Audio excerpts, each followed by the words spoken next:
illi dak kien il-partit li verament jena ħabbejt. Iżda b'dispjaċir ngħid u ħanajdina pubblikalment illi dak kien il-partit li ħabbejt għaliex m'għadux dak il-partit illi naf jiena. Din hija d-dikjerazzjoni ċara ta' Alfred Bray, ex-kandidat tal-Partit Nazzjonalista u attivist tal-istess partit prattikament għal-omru kollu. Meta fil-jiem li għaddew laqa lil One News f'daru, Bray tkellem dwar l-involviment twil tiegħu fil-Partit Nazzjonalista li tant ħabb, iżda li issa m'għadux jarfu.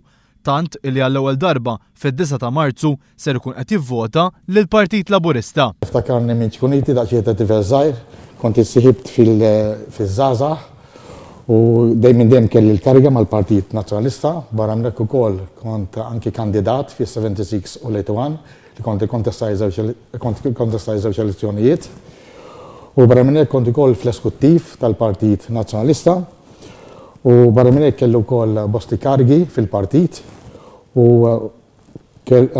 kont ukoll nikkanvażja ħafna kandidati tal-Partit Nazzjonalista bħal niftakar dak iż-żmien Josef Bonnici, kien hemm Luis de Guara l-15 sena li kanvażjah, il-Michael Falzon. Sur Bray, ġifieri hekk qed nifhem sew sal-aħħar elezzjoni ġenerali int kont involut attivament fil-Partit Nazzjonalista? Ekku, eżattament kif qed tgħid inti, tul l-aħħar elezzjoni kont involut sew fl-aħħar elezzjoni u kont nikkanvażja lil Edwin Vassallo. Kelli daqsxejn waħda ta' tama illi forsi l-affarijiet se jinbidlu. Iżda flok inbidlu marru għal ħafna u ħafna għar. U għal daqstant jiena din hija qed ngħidlek hija verament ta' tweġġieħ ta' qalb illi wara 52 sena nazzjonalist u verament kont nazzjonalist attiv illi waqajt f'din l-istremità. Iżda waħda nista' ngħid jiena illi se jkun ta' unura lija din id-darba għal din l-elezzjoni illi għall-ewwel darba f'ħajti se nivvota lill-partit ta' Joseph Muscat, il-partit tal-Labor. Għaliex huwa verament partit illi verament jistħoq lill-poplu Malti kollu.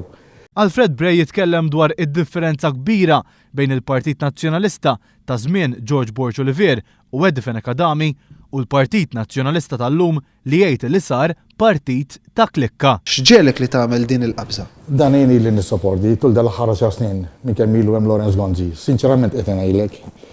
Il-Partit Nazzjonalista illi naf jiena taħt l-amministrazzjoni kemm ta' George Borch Olivier u anke ta' Edifen Akadami kien totalment partit differenti. Illum il-PN sar partit tal-klikka. M'għadux dak il-partit li naf jiena, joħsib il-tal-klikka u komplement tal-poplu Malti il-kol kemm hu minsi. U dan jiena ma sax nippermettih. Ma sa jisma' minn ħadd u meta jaslu l-aħħar ġranet tal-elezzjoni dejjem jgħidlek għax inqast minn hawnhekk u nqast minn hemmhekk jiena u ma viċinajtkomx u dispeċini ħafna għax inqastkom minn ħaġa u minn oħra. Jiena għalija dan huwa kollu daħ fil-wiċċ. Jiena kien partit tiegħi kemm Lawrence Gonzi u ħafna mid-dirigenti tal-partit wasal il-mument illi jwarbu. Għaliex il-Partit Nazzjonalista mar verament snin lura minn kemm ilha l-amministrazzjoni fidejn din il-klikka. Bray jitkellem ukoll dwar waħda mill-iktar frażijiet illi repeta Lawrence Gonzi f'din il-kampanja elettorali fejn ftaħar li ħoloq 20,000 impjieg ġdid. Bray jgħid li din ma hija xejn ħalif gidba sfaċċata. Dan ix-xogħol li qed jingħata llum il-ġurnata, xogħol prekarjat, xogħol bla kundizzjonijiet ta' xejn. Illi tik eżempji, pereżempju, għandek il-security guards, għandek cleaners u ħafna f'industri oħra. Dawn ħaddiema qed jiġu impjegati biċċuċati, pagi verament baxxi. Jiġifieri int li għandek għal qalbek il-kawża tal-ħaddiem ma temminx illi fl-aħħar 5 snin inħolqu 20,000. No way, ma nemmen laqqas qatt. U allura meta tisma' li l-Partit Nazzjonalista tiwiegħed illi jekk jerġa' jkun fil-gvern joħloq 25,000 impjieg, x'għaddilek minn moħħok? Jgħaddi moħħi li tkun daħka oħra. Tkun daħka verament fiċċi l-poplu kollu, għal dak kien kollu gideb sfaċċat. L-eks-kandidat nazzjonalista isemmi wkoll id-differenza bejn l-istampa li jipprova jpinġi l-gvern dwar il-kwalità tal-ħajja tal-familji u r-realtà li qed jgħixu l-familji Maltin u Għawċin. Jiena bħal matlek diġà ikkanvażjajt il-partit għal ħafna snin. Dħalt fid-djar in-nies u Ġiesu Marija ma titwemlux l-affarijiet li konna nara fid-djar. Sa hemm min laqqas biss għandu mejda fejn jiekol. Emmuni għalli qed ngħid jiena, xina dor tidjar bib, speċjalment f'dawn in-nies li għodu fil-flattijiet, fl-appartamenti.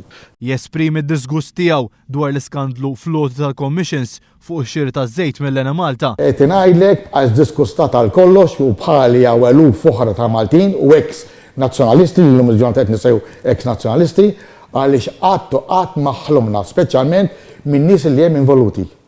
Mawa News Bray jitkellem ukoll dwar il-politika tal-kuluri li tant qed jafasfu għal Partit Nazzjonalista. Kullu aħmar, u kullu blu, u kullu rek, u kullu daw kollha ħmerijiet. Aħna l-kol kemm aħna maqogħdin flimkien, aħna l-kol kemm aħna Maltin u Għawċin, u jidilli illi anki fuq meetings għandhom jiġu drizzati bħala poplu Malti, mhux bħala kulur abjad jew aħmar jew kellha blu. L-eks kandidat nazzjonalista waqt li esprima l-konvinzjoni tiegħu li l-Partit Nazzjonalista tbiddel għall-ar saħaq li l-Partit Laburista min-naħa l-oħra infetaħ f'moviment għal kulħadd.